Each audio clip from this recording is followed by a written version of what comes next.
Era nze Kitusa Muhammad nkutusa kalipota y'embeera y'obudde okuva mu kitongole ky'eggwanga ekivunaanyizibwa ku by'embeera z'obudde.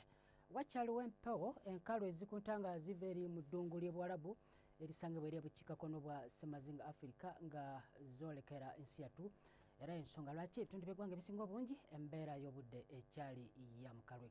Wabula ate mu biseera by'okumakya tusuubira olwandagirize mu bitundu ebiri ku mbalama z'ennyanja Nalubale, so nga ate ebitundu ebisinga obungi era tusuubira omusana okwaka nga gukubakubamu. Wabula mu biseera eby'olweggulo tusuubira enkuba eno okwengera okutonnya mu bitundu ebimu ebisangibwa eyo ebugwanjuba ku mbalama z'ennyanja Nalubale nga okibudde eri ebuvanjuba, so nga ate ebitundu ebisigadde omusana gujja kwaka nga gukubakubamu.